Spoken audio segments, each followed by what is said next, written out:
Hello everyone from a new angle today as I film in my new spot, and today is going to be the January 2023 manga reading log.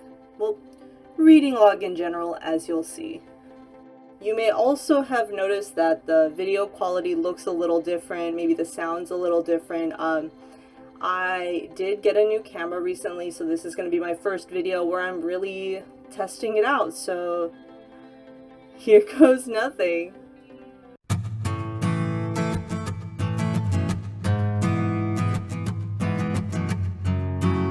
Starting off, we're going to be covering a volume that I read this month that I will not be continuing.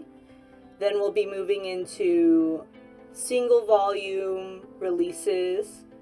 Then we'll be moving on to volume 1s, and then we'll finish off the video with series that I'm continuing from previous months. Starting off with the volume that I read this month that wasn't something that I'm going to continue, and it's going to actually lead into something exciting for the channel. And that is going to be Dragon Quest: The Adventure of Dai, Volume 1, The Disciples of Avan, Volume 1. Story by Riku Sanjo, art by Koji Inada, supervision by Yuji Horii. And then this was character designs by Akira Toriyama of Dragon Ball fame.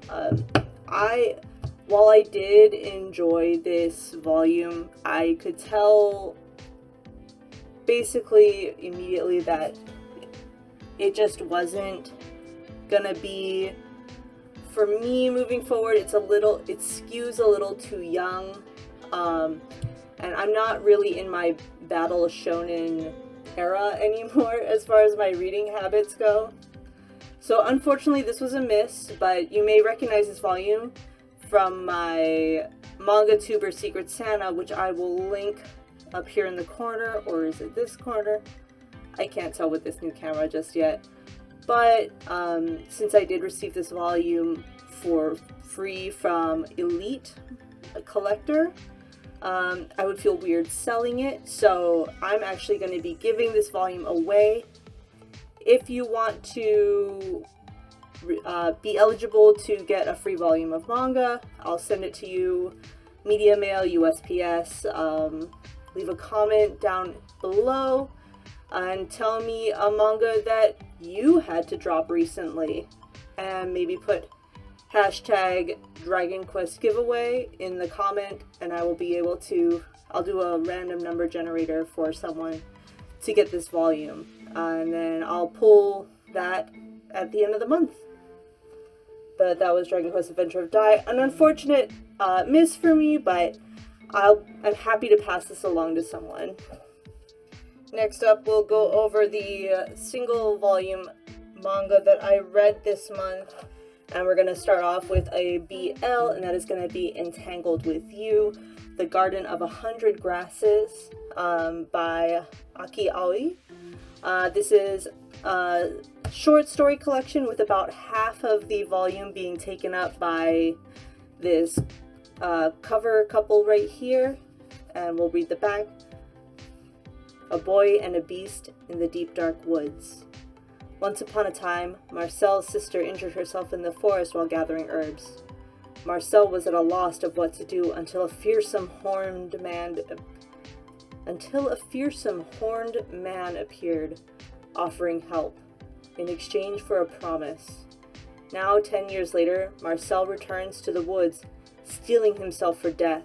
Instead, he finds something quite different: a gentle soul, friendship, and perhaps something more. The main story here is very PG. You know, there's a little bit of blood because the sister hurts herself, but, you know, there's no, like, they don't even kiss. They kind of hold hands. It's very 13 plus friendly for this title story, but what's that story called? I believe it's Corrosion. The story there is kind of dark in its theming, a lot of like feelings of betrayal and stuff like that. But just a heads up on that particular story. But overall, the artwork in here, particularly the foliage when they do show the gardens, is really stunning. Let's find it good. This is one of the other stories here.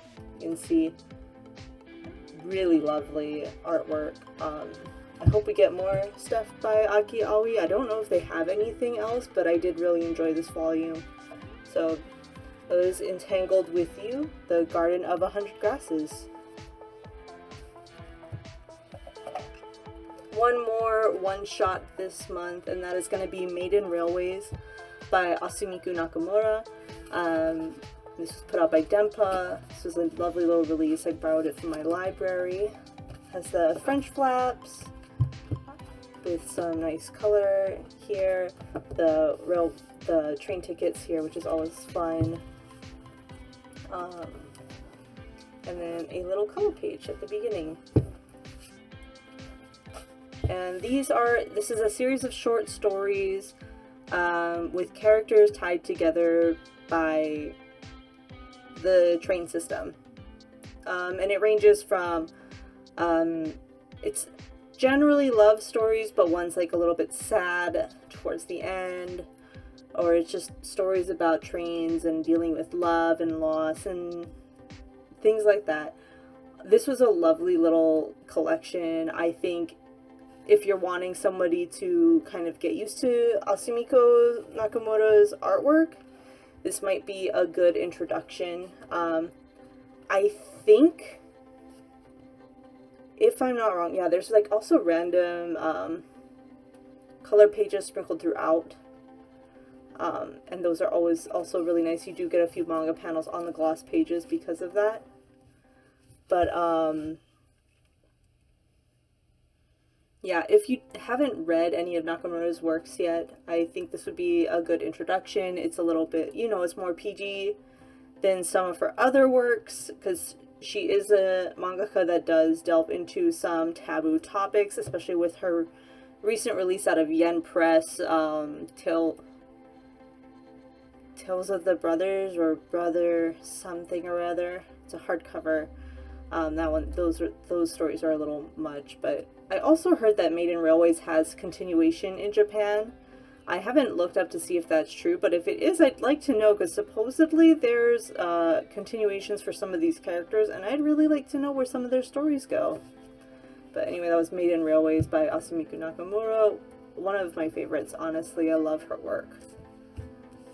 And then we're moving on to some American comic one-shots. Something a little different. Well, not American, but just Western comic one-shots. Let's put it that way. And we're going to start with the worst thing that I read this month, which was a real shame, and that was Anne Gotzinger's Girl in Dior. I don't remember. I think I heard somebody mention this on Manga-splaining, the podcast. And I thought it was interesting sounding, and I wanted to check it out, and oh boy, aside from like really lovely like illustrations for like the fashion and everything, the way that this story is presented is very, I don't know, not great. Our main character here, the girl in Dior, I don't remember her name. She's a fictional woman who essentially gets everything handed to her, or like everything just falls in her lap, where she ends up modeling for Dior as it's presented in this story. It's like a very brief history of the Dior brand launch and Christian Dior's very short career, where he had a very sudden and tragic death very young. But overall the story was very like blasé. It wanted to tell a lot more of the history, I could tell, but it just didn't have any impact because it breezed over so much. Overall, it was a pretty book, and I'm glad like I got to see these illustrations and like how they did these fashion moments, but don't think I would recommend somebody go out and buy this. I think it's also out of print. So if your library has it, maybe go take a peek at it, but if it's not, then I wouldn't really fuss about this one. I think I gave it like a 1.5 star on Goodreads or something. But what was not a 1.5 star and was actually a 5-star read was Ducks, 2 Years in the Oil Sands by Kate Beaton. This is a memoir, a personal memoir about Kate Beaton's time as a worker in the oil sands in Canada. It was a very intense read. I will not be flipping this open because it has discussions of misogyny, sexual harassment, sexual assault. It's a very heavy read. I do recommend, if you are feeling up to reading something like that, to give it a read. The storytelling is phenomenal. She decides to take this job out in the oil sands to pay off her student loan debt. She calculates it'll take her about 2 years to do so. And in that time, it's just a brutal experience. And this takes place, I believe, in the mid-2000s.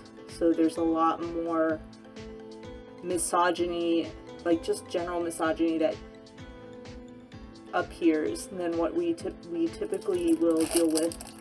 Now, I'll just flip here. She kind of has these maps to show you where things are. But this is kind of the art style. And yeah, no, this was probably one of the best books I read in the last year. Basically since last January. I would highly recommend this. It's won a bunch of awards, a lot of accolades. It's a very personal story, so just be ready for that if you decide to pick this up. Moving right along, we're going to be moving on to new volume 1s that I read this month. And like everyone and their mother, I read Oshinoko, the story by Aka Akasaka and Mengo Yokoyari. Aka Akasaka in the West is best known for his work on Kaguya-sama, Love is War, which he drew and wrote, if I'm not mistaken. And then Mengo Yokoyari is best known for his manga Scum's Wish, I believe is what it's called. If it's not, editing Baz will put the right title here.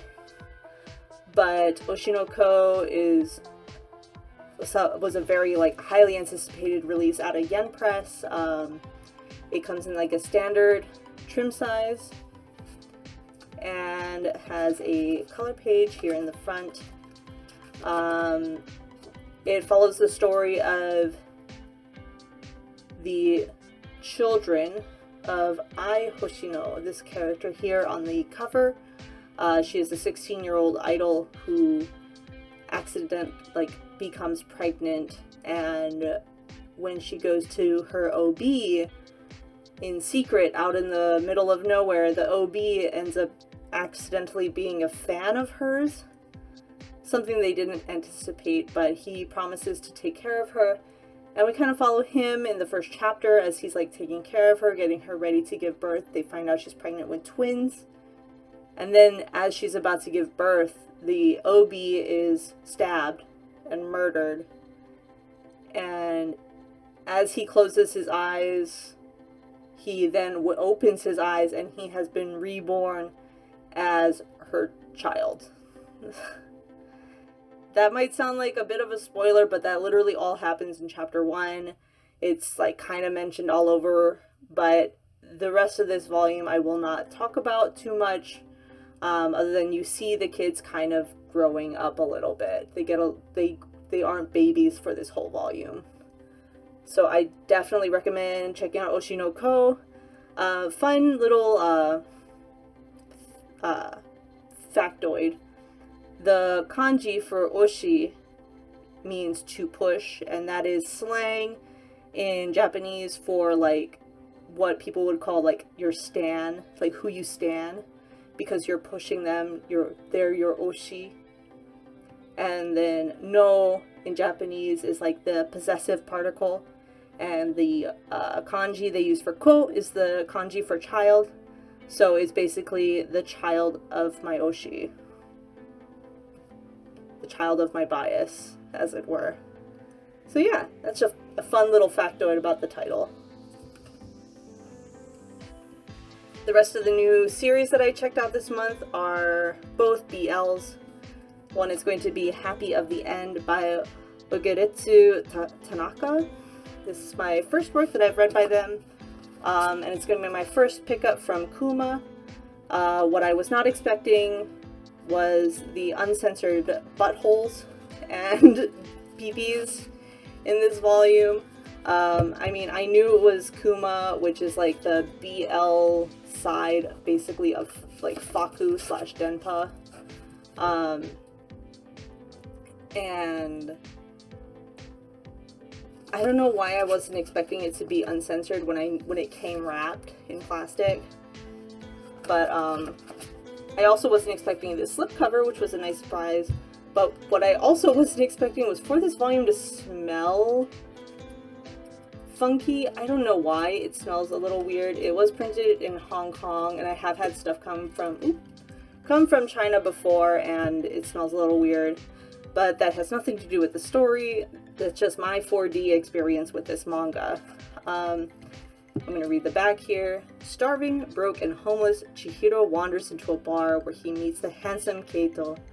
They hit it off immediately, and much to his surprise, Keito invites Chihiro back to a hotel. As things start to heat up, Keito suddenly beats Chihiro with an electric massager and knocks him out. One day later, Chihiro comes to and remembers the events of the previous night. Unable to move, he watches as Keito calls up a friend and they drag him into a car. Chihiro is almost certain he's going to die, but instead finds himself in an apartment. Keito reveals that he was in search of something, but now knows that Chihiro doesn't have what he's looking for. Keito briskly tells Chihiro to get lost, but unfortunately for Chihiro, he doesn't have anywhere else to go. This is basically the story of two dudes who are just having the actual worst time. Big content warnings for this volume for drug use, sex abuse, emotional abuse, homophobia, abandonment, like all kinds of stuff. They're just having like the actual worst time. But it's still, like, it's very compelling. I'm very much looking forward to Volume 2 for this. I just hope Volume 2 doesn't smell as weird. I don't know. It's a me thing. I don't know why it bothered me, but I was just like, why does it smell so weird? Anyway, Happy of the End, like a 4 out of 5 star. There was a little bit of, like, weirdness going on. I can't really flip too much because, you know, it is very uncensored, but the art inside, let me try. Take a peek here. Here we go. Yeah, it's kind of what the art looks like. It's very nice. So definitely check it out if that sounds like something that you'd be interested in. And the last new volume that I read this month, another BL, is going to be Barbarities by Tsuta Suzuki. And Tsuta Suzuki, if that name sounds familiar to you, might be because they are one of the writers on Heaven's design team. Not the artists, but one of the writers. But this is their personal BL work, and the same kind of comedy vibes kind of flow through this as well. This is set in like kind of Middle Ages-esque times. Basically very low fantasy. There's no magic, nothing like that. It's just a Western setting, which is, let me just say, that's such a breath of fresh air, that it's a Western setting with no fantasy elements. There's no dragons, there's no elves. It's just a Western setting with politics. And I'm like, wow, sounds great. If there ends up being magic or whatever by volume 2 or 3, then like I'll eat my sock. But you know. But yeah, Renaissance Europe. There we go. it's not actually Europe. They say in the beginning it's like a fantasy world that's like kind of like Europe. So I will read the back for you for this, and that is going to be: when Lord Montague's life is threatened, Viscount Adam Canning is assigned to be his bodyguard. Adam is a blonde, dashing nobleman who is able to woo anyone who catches his eye. When he sees Lord Montague's nephew Joel, Adam is immediately smitten. But Joel is too busy rooting out crime and corruption to fall for Adam's charms. Of course, that just makes Adam want him even more. Can Joel stay focused, or will he fall for the devilishly handsome Viscount? And they don't mention that Tsuta Suzuki does have his design team, and that's because it's different publishers, so you probably won't see that mentioned. But the art in here is absolutely fantastic. Just do here. Wonderful. There is like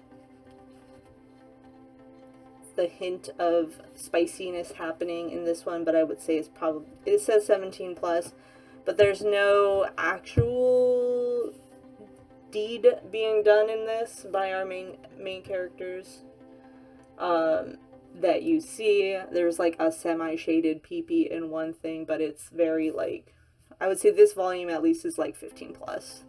I can't speak for future volumes, but I really enjoyed this. This was like 4.5 stars. Love the characters, love the setting, the art, just absolutely hit all around. I can't wait for volume 2. I'm super excited, and I hope we can see more of their work in the future. Oh yeah, and then there is like a nice color page here. Lovely. Moving on to series that I continued this month. Didn't finish anything series-wise, so none of that will be covered here. We're going to start with Yuri Esplr, Volume 2 by Mai Naoi. This was put out by Tokyo Pop. This is like a girls' love mystery thriller thing. So the story is that this girl here, Kokoro, is supposed to get married after she graduates high school. So in order to fulfill her love of women, she's going around with her sketchbook and sketching beautiful girls who she imagines in these fanciful relationships, being accompanied by her friend all the time, and etc. But there's like a lot of like weird intrigue kind of built into this, and I really enjoy this series. But I decided after this second volume, I'm gonna be moving to digital for this title, just because as much as I enjoy it, I don't need it on my shelf. The art isn't anything like super to die for. It's not like my favorite thing, but the story is intriguing enough that I really want to know what happens next. Let me do a quick, yeah, this is like what the art looks like. So like, you know, it's not like the best art in the world, but it's still good. You know, it's not gonna turn you away from reading it for what it is. But that was Yuri Esplr, and I am gonna be unhauling this volume and moving to digital moving forward. And then next up is gonna be Frieden, Beyond Journey's End, with story by Kanehito Yamada, with art by Tsukasa Abe, put out by Viz Media, and this is volume 7. It's so good. It's so good. This kind of wraps up the, you know, the arc that seemed to be coming to an end in volume 6 with the wizard exam thingy-mabob. And it's just so good. And knowing that it has gone on indefinite hiatus with no given reason makes me really worried. But I'll at least have the anime coming up. That is something I'm really looking forward to, so fingers crossed that not only does the manga come back, but that the anime adaptation is good, because I'm loving this series. If you haven't read Frieren, I know I just said, like, oh, I'm so tired of high fantasy and elves and magic and stuff, but this is, like, high fantasy, but good. I don't know how to make that sound not mean, but a lot of the isekai stuff isn't really, like, the best, and I got very tired of it. So having something that's high fantasy and very good, that's kind of, it's very slice of life, I've realized. Like, a lot of this is, like, very episodic stories, following our characters moving through the towns, moving through different cities, and while it's, like, you know, there is high action in some sequences, overall it's a very chill vibe. So yeah, Frieren Beyond Learning's End, Volume 7. And then one that we get maybe once every year and a half, and that's going to be Heterogeneous Linguistics, An Introduction to Interspecies Linguistics, Volume 4 by Salt Seno. And gosh, I love this series so much. This volume kind of deals with some heavier topics for our characters. This is put out by Yen Press. And I know the release schedule isn't because of Yen Press, it's just a slow release because it doesn't get many chapters a year. But this volume kind of touches on some heavy topics that are also kind of, you know, important for the real world, where it talks about the ethics of what it means to study people, what it means to study an area, and, you know, do you get involved, how involved is too involved, and things like that. It's such a good story. It's a very different take on, like, the going on an adventure in a fantastical place to you. Our main character here, he's going on a mission to study the languages of the creatures that live in this area. His name's Hakaba, and his guide is this young half-werewolf girl who he meets in the first volume, and it's a great story. It's a very dense read, so I don't recommend, like, trying to power read volumes 1 through 4, maybe, like, read, like, a chapter or 2 here and there. But if that sounds interesting to you at all, I highly recommend giving this series a shot. And I mean, like I said, we only get, like, maybe one volume every year and a half, so it won't take you too long you're not in a rush to try and catch up.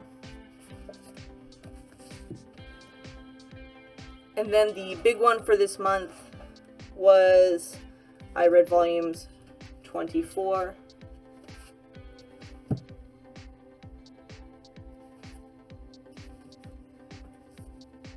25,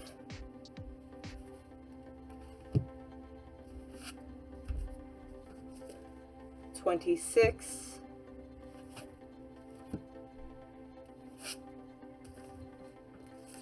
27,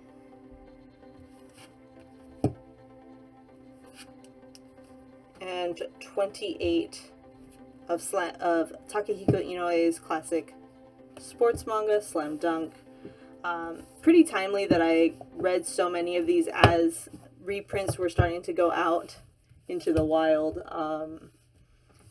I absolutely love this series. Especially after reading these volumes in particular, I'm like, oh, that's why this is considered one of the greats, why this is considered, like, the quintessential sports manga that really, like, jump-started everything, because volume 28 only covers maybe, like, 10-12 minutes of a whole basketball game, and I was, like, sweating at the end. I was so pumped. And I don't, you know, as you can tell, I read a fair amount of manga. I read a fair amount of a lot of stuff. And that's the first time, like, something that has gotten me, like, that much of a physical reaction in a long time. It's so good. I've been reading this through my library system.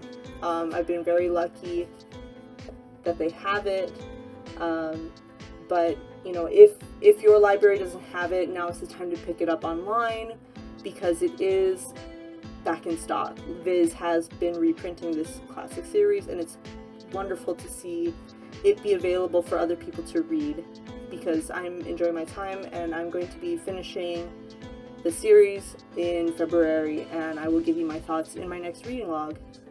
That being said, thank you guys for watching. This is gonna be the end of my January 2023 reading log. I hope you enjoyed what you saw, and if you did, give me a thumbs up. And like I said at the beginning, leave a comment if you would like to be entered to win the Dragon Quest Adventure of Dai Volume 1. And yeah, I guess I will see you guys in the next video. Peace.